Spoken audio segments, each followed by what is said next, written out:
Hi everyone, Flaming Footy here and welcome back to the new video on the channel. And today guys, here we are to continue my AFL 2023 3-game match reviews. And in today's video, I'm going to be reviewing the final 3 games from round 15. And just so you know, this is also the final bye round, so we're going to be back to 3-game match reviews every week from now on, which is nice. And also, by the way, if you're wondering why my voice might sound a bit tired, it is because I've just come off of a stream for Gold Coast and Hawthorn. More on that game later on in the video. Huge win in the West on the Saturday night for Fremantle. It keeps their season alive and just brings Essendon back a straw and just lets them know that their season isn't all flowers, wonder and pretty for them. Unfortunate loss here for Essendon. I backed them in the upset tip and unfortunately enough couldn't get the job done in Perth. And Fremantle now are just trying to solidify why they're going to be a threat at Optus later on in the year.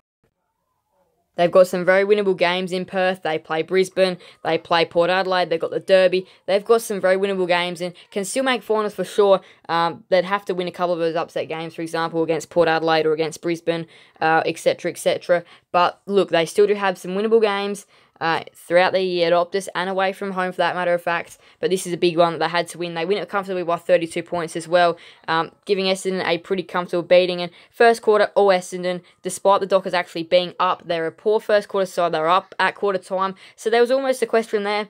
Is something special happening? And then the second quarter, yes was the answer. That question got answered.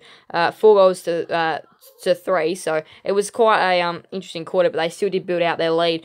And that quarter was a much better Freo quarter. 4 goals to 1 in the third term just kind of put them by 39 points up at the 3-quarter time siren break. And then in the last quarter, the Bombers tried. They came back to within 20 points, and you almost wonder if they had a chance to steal it. But from 39 points to 3-quarter time, it was never going to be the case. Anyway, 143 fantasy for Ryan, 129 Brayshaw, 118 Henry, 112 for Nick Martin, 107 for Zach Merritt. 109 for Merritt, 107 for McGrath, 105 for Hobbs, 102 for Sarong, 100 for Ridley. Goals behind, 3 goals for Jackson, who was looking in great marking shape. 2 goals for Frederick, who was speedy and quick on the night, as well as Amos and Walters. Disposals, 32 for Henry, 32 for Sarong, 31 for Ryan, 29 for Brayshaw and Merritt. Marks, 18 for Ryan, absolutely obliterated with the marks. He was smashing everyone with the marks. 10 for Ridley, 9 for Martin, 8 for Henry, Johnson and McGrath. Tackles, 8 for Brayshaw, 7 for Johnson. Hit outs, 24 for Darcy, 21 for Phillips, 12 for Nick Bryan, 6 for Jackson and Wright, as well as 1 for Tracy. Team stats now, 52 to 42 inside 50s in favour of the Dockers. They won centre clearances 14 to 11 as well. That is an area of their game which they were looking good at last year, was their midfield, and they got to move the ball a bit faster in this game as well. Contested and uncontested possessions were all very even, with the Dockers just edging out the Bombers in both of those by single-digit numbers. They won in marks and marks inside 50 as well, did the Dockers. They led for just a little over 3/4 of the game. They laid more tackles, and in the end, with the better of the two sides, huge win here, keeps their season alive.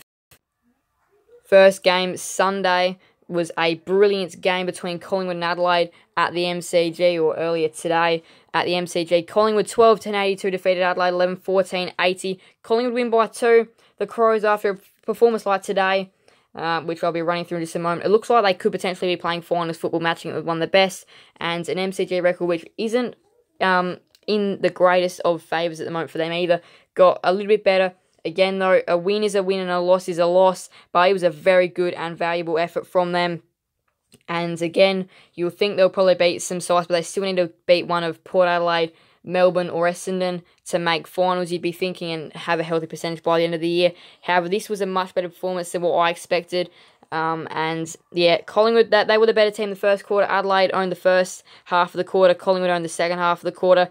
But look, second quarter, all Collingwood, and they looked to threaten to take this game and just smash the Crows and leave them for dust. But in the end, though, it was 1, 2, 3, 4, 5, 6, 7, 8 consecutive goals in a row for Adelaide, including 7 in the third term.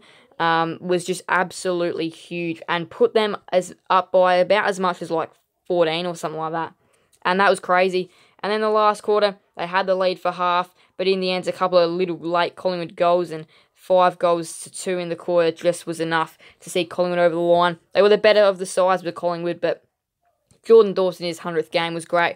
172 fantasy, 35 disposals, 9 marks, 12 tackles.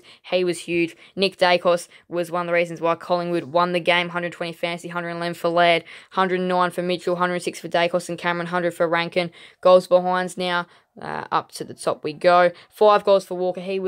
He's in Coleman medal form at the moment. He looks like he can win it. He's probably one of the most informed forwards in the competition at the moment. 2 goals for Elliott and Cox. Disposals now, 37 for Dacos, 35 Dawson, 33 Josh Dacos, 31 for Rory Laird, 29 for Keys Marks, 9 for Dawson, 8 for Quaynor and Howe. Tackles, 12 for Dawson, 7 for Mitchell and Laird. Hit-outs, 29 for Cameron and O'Brien, 11 for Cox, 5 for Thilthorpe, 1 for Taylor Walker. Team stats now, whereas Adelaide that defeated Collingwood in terms of inside 50s, 49 to 57. They also won centre clearances 10 to 13 as well. Collingwood were over them though at the stoppage clearances. They won contested possessions, did the Crows, lost uncontested footy. However, they took more marks inside 50, 10 to 16, but accuracy was probably the problem at the end of the day. Their biggest lead of the game was 14 points in that third quarter. Collingwood led for just over half the game. The Crows did lay more tackles, but in the end it was another thrilling loss just like early on in the year, and probably another game which they probably lost due to inaccuracy and accuracy problems. Alright, not too long ago, just came off stream from Gold Coast and Hawthorn. Very fascinating game. A way worse game than what I expected. I thought this was going to be a really good game and looked like it was going to be for the most part as well before Gold Coast absolutely steamrolled the Hawks later on in the game to win 14-7, 101 to 5-4, 34. Gold Coast win by 67. Dismal performance from the Hawks. Absolutely dismal. They started off the first quarter with a bang, kicking the first 3 goals of the game, up 0-18 at the start of the game before Gold Coast found a couple of goals late in that term to draw back some momentum. Second quarter, they kicked 2 goals, 8-0 goals, 3. So probably it was a really bad second quarter from Hawthorn, by the way, but a quarter where Gold Coast probably should have been up by more. They're up by, what was it, maybe 12 at halftime, I think it was. They probably should have been up by 20 or 30. And then in the third quarter, that's where they just take the game. And I think they're up by about 34 or something like that at three-quarter time. And Hawthorn can still win from there, but then in the last quarter, Gold Coast go absolutely bang. They kick 5 goals to absolutely no score at all to win pretty comfortably. And Hawthorn did look good on turnovers, but they were just making some really costly mistakes. And I don't know if this is updated yet, but AFL Fantasy 94 for Day, 92 for Ainsworth, 85 for Power, 82 for Fiorini, 80 for Impey. I don't think this is updated, so make sure to check this out yourself if you want to. But reading what is here, 2 goals for King, Lukosius, Bruce, Lewis, disposals 25, Fiorini, 24, Hardwick, 23, Ainsworth and Warple, marks 11 for Power, 8 for Day, tackles 6 for Moore and Newcomb, hit-outs 22 for Witts, 12 for Reeves, 11 for Meek, 7 for Casbolt. Team stats now, Gold Coast smashed Hawthorn in inside 50, 68-37 plus 31. They smashed them in clearances and hit-outs as well. 37-28 clearances, 12-7 stoppage clearance, centre clearances, and then 25-21 stoppage clearances. The Hawks won uncontested footy, and contested footy was even at 127 apiece. Marks, they smashed them there, the Suns, and then marked inside 50, 16-5. Gold Coast smashed the Hawks there. Contested marks 11-4 also, pretty comfortably. They led for just under 3/4 of the game, did the Gold Coast Suns, 15-12 tackles inside 50, and recorded a huge win to keep their season alive. Alright, so the buys this round were for Carlton, North Melbourne, Port Adelaide, Richmond, Western Bulldogs, and GWS. There's the rounds. Geelong won by 15 Geelong defeated Melbourne by 15 on Thursday night. Brisbane defeated St Kilda by 28 on Friday night. Sydney smashed West Coast by 171. Fremantle defeated Essendon by 32. Collingwood defeated Adelaide by 2. And Gold Coast smashed the Hawks by 67. We'll go to the ladder now. And let's see. Collingwood go back on top after their clutch win over the Crows. Port Adelaide down to second. Brisbane up into third now with a bit of separation on this chasing pack, which will be interesting after the next couple of games as well. As you can see, the finals race is heating up here. Fremantle with that big win. Gold Coast with that huge win, which does keep their season alive. And then that is how the rest of the ladder is shaping out. Right, so now we'll go to the Coleman medal leader, I reckon. We have a brand new Coleman medal leader in town. Taylor Walker on 43. He's edging out Charlie Colonel on 42. Cameron and Larkey are both on 39. Huge round of footy this round was. Next round's going to be a big one as well, and one which could be either very good for tipping or very bad for tipping. Brisbane-Richmond, a huge game on Thursday night. Grand final rematch on the Friday night between Sydney and Geelong at the SCG. Huge game there.